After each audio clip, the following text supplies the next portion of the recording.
दोस्तों, कमांडर सुधीर कुमार का नमस्कार। मैं अपने YouTube चैनल कमांडर स्ट्राइक्स के माध्यम से आपके समक्ष कुछ बातें रख रहा हूं। देखो, भारतवर्ष में सभी कुछ चीज़ें हमारे कॉन्स्टिट्यूशन के अकॉर्डिंग चलती हैं। यहाँ पर जो डेमोक्रेसी के पिलर हैं, legislation, executive and judiciary, and fourth pillar के रूप में माना जाता है मीडिया। जितनी भी स्टेट गवर्नमेंट हैं या यूनियन टेरिटरीज हैं, वो सभी हमारे देश की पार्लियामेंट के द्वारा बनाए गए कानून के आधार पर चलती हैं। यदि एक कानून पार्लियामेंट से पास होता है तो स्टेट गवर्नमेंट को ये अधिकार नहीं बनता कि उस कानून का वो विरोध करें, क्योंकि हर स्टेट का प्रतिनिधि हमारी लोकसभा और राज्यसभा में मौजूद है।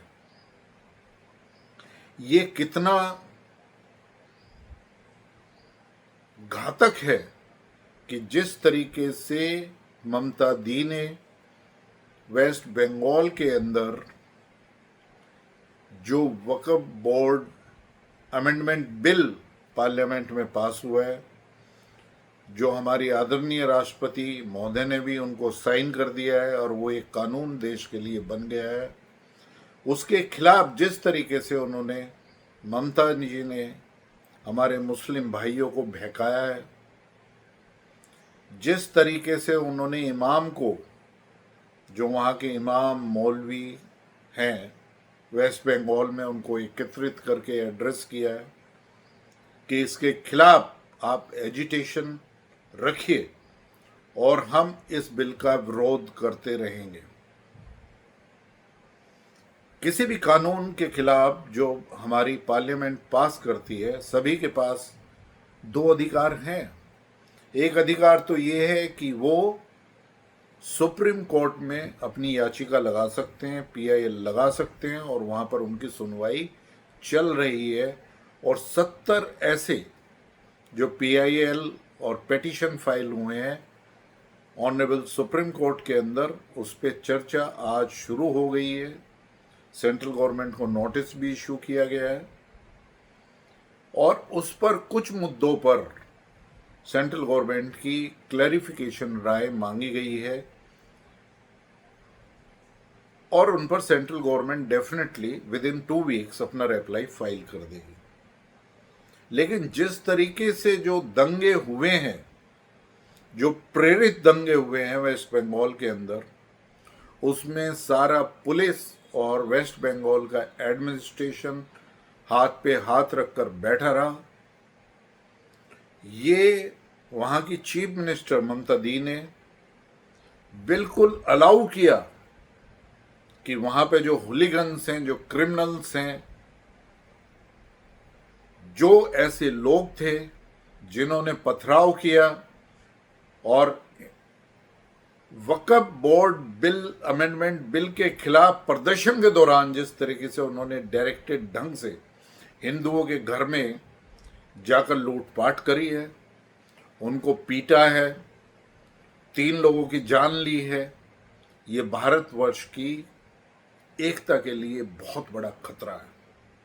मैं तो ये कहना चाहूँगा कि जिस तरीके से ममता ने ये मॉडल भारतवर्ष में रखा है as a chief minister of West Bengal, उनको तुरंत ही सेंट्रल गवर्नमेंट को रिक्वेस्ट करनी चाहिए ऑनरेबल प्रेसिडेंट को कि उनकी गवर्नमेंट को एकदम से बर्खास्त करें और वहाँ पर प्रेसिडेंट रूल लगाया जाना चाहिए। लेकिन फिर भी मैं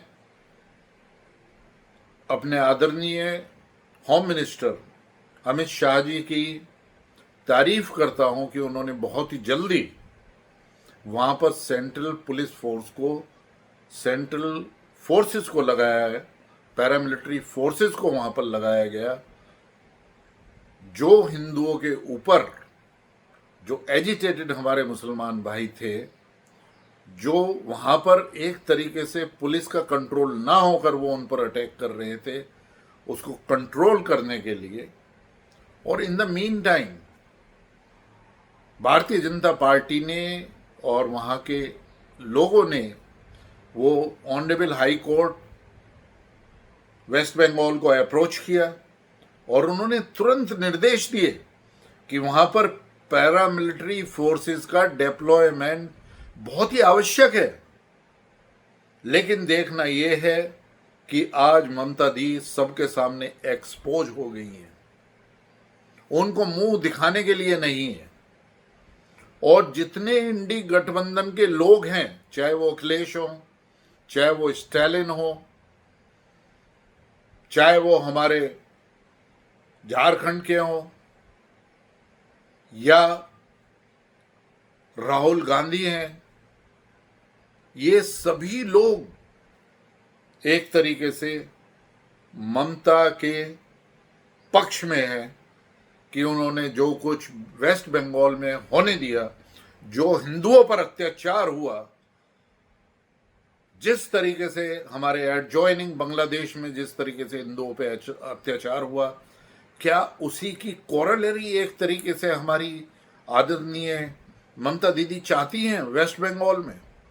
अब मैं आह्वान करना चाहता हूं कि सभी हिंदुओं को, जो वेस्ट बंगाल के हिंदू हैं, उनको कसम लेनी चाहिए, उनको ओथ लेनी चाहिए कि किसी भी हालत में, किसी भी निकाय के चुनाव में या असेंबली के चुनाव में या लोकसभा के चुनाव में एक को भी टीएमसी को या ममता दीदी को सपोर्ट नहीं करना चाहिए।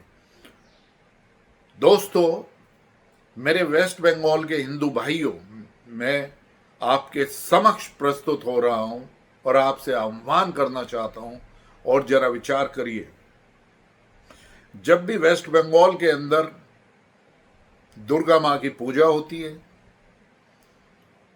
या कोई भी उसमें जुलूस निकाला जाता है, उसके मनाने के लिए उस पर पथराव होता है, आगजनी, लूटजनी, इस तरह की जो है ना घटनाएं होती हैं,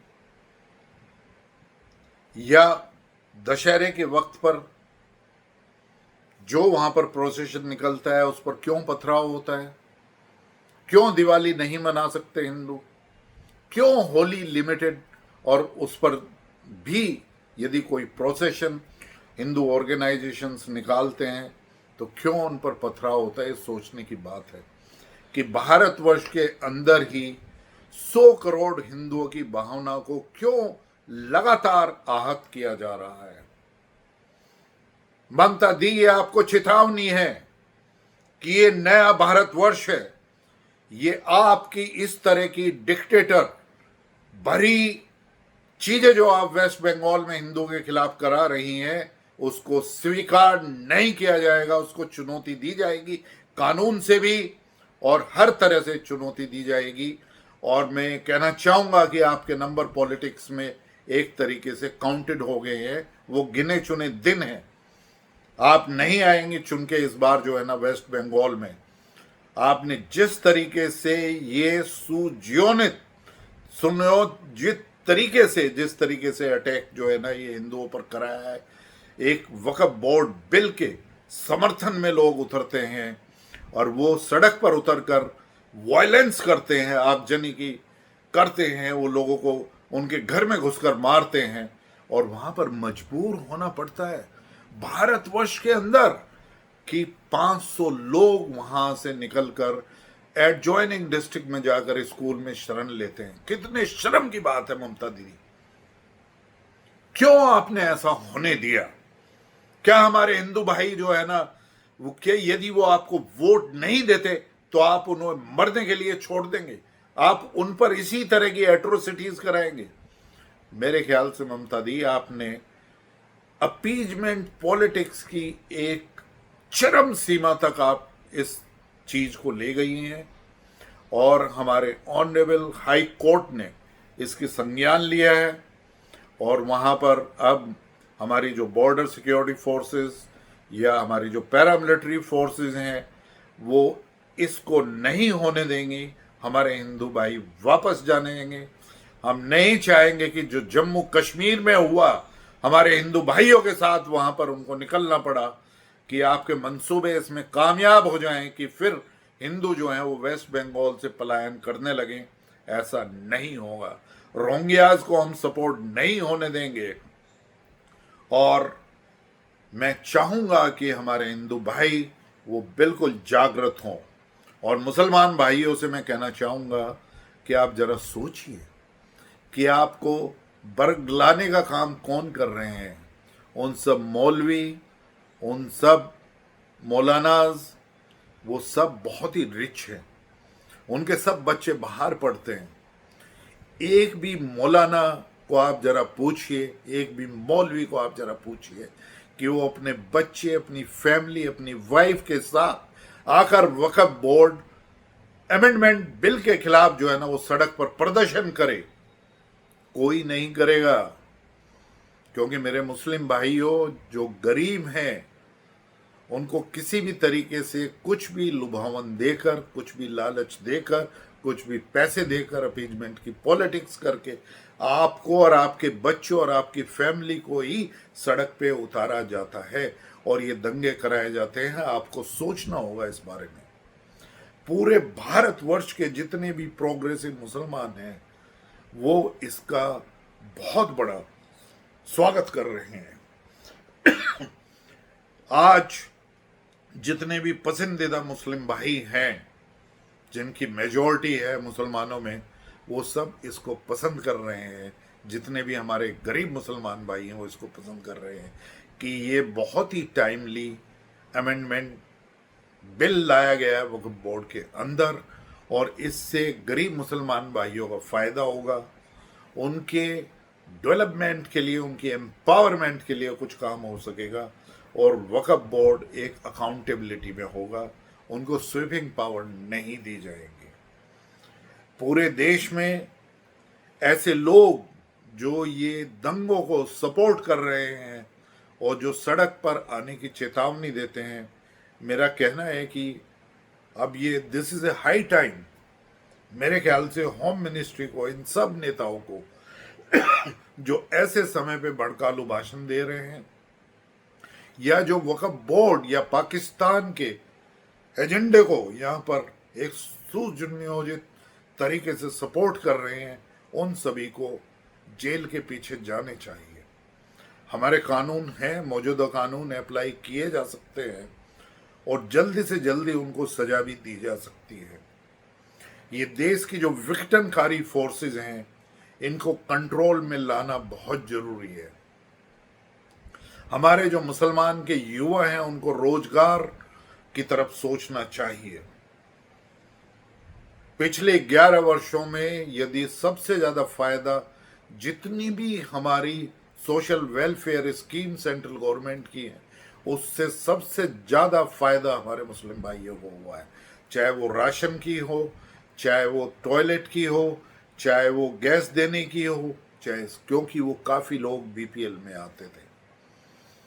तो आपको देखना पड़ेगा कि आप ऐसे हाथों में ना पड़ें, क्योंकि चंद मौलवी, चंद मुल्ला या चंद मौलानाज या इस तरीके के लीडर जो अपीजमेंट की पॉलिटिक्स करके अपने वोट बैंक को सुनियोजित करना चाहते हैं, वो ही आप गरीब मुसलमान भाइयों को भड़का रहे हैं। आपका कितने दिन यदि वो पैसा आप में बांट रहे हैं, आपको भड़का रहे हैं, जरा सोचिए आप ही क्यों जेल जाते हैं। आप रिक्वेस्ट करिए कि जो भी मौलवी, मुल्ला, मौलाना भाई आपको उत्तेजित कर रहे हैं इसके लिए, या कोई भी लीडर, चाहे वो ओवैसी हो, चाहे ममता हो, चाहे हमारे अखिलेश भाई हो, या राहुल हो, या दिग्विजय सिंह हो, कोई भी ऐसा लीडर जो आपको उत्तेजित कर रहा है, जरा पूछिए उनसे। वो अपनी फैमिली के साथ, अपने बच्चों के साथ में, जरा पूछिए उनके बच्चे कहाँ हैं, वो आपके साथ आकर इसमें सम्मिलित हों, लेकिन वो नहीं होंगे। तो भारतवर्ष के अंदर मैं यही कहना चाहूँगा, ये ममता दीदी को चेतावनी है और हमारे सभी हिंदू भाइयों को मेरी एक प्रार्थना है, जरा देखिए कि कब तक हम ये ममता दीदी का अत्याचार सहते रहेंगे और आप पर इसी तरीके से अत्याचार। आपको उठना पड़ेगा, जागना पड़ेगा, और सबसे बड़ा हथियार आपके हाथ में है, वो है आपका वोट। और आप यदि ममता दी सिर्फ मुसलमान भाइयों का साथ रखना चाहती हैं और उनकी वोट चाहती हैं, तो आपको कसम खानी चाहिए कि आपकी एक भी वोट ममता दीदी या टीएमसी को नहीं जानी चाहिए। आपको जागरूक होना पड़ेगा और central government, central paramilitary forces सभी आपकी मदद पूरी तरीके से करेंगे। आज हिंदू जाग गया है, आज सनातन जाग गया है, और इस तरह की एट्रोसिटीज को कि एक वक्फ बोर्ड बिल, अमेंडमेंट बिल के खिलाफ इस तरीके से प्रोसेशन निकाल के जिसको पीसफुल बोल रहे हैं, और फिर उसको एक तरीके से एजिटेशन में, वायलेंस में, आगजनी में तब्दील कर दिया जाए, गवर्नमेंट की प्रॉपर्टी को जला दिया जाए, हिंदुओं को मार दिया जाए, हिंदुओं के घर उजाड़ दिए जाए, ये एक्सेप्टेबल नहीं है। दोस्तों जागिए। यदि आपको ये वीडियो पसंद आया है तो आप इसको लाइक करिए, और यदि मेरे चैनल पे जितने भी वीडियो उनके कंटेंट आपको पसंद आते हैं तो आप उसको सब्सक्राइब करिए। जय हिंद, जय भारत।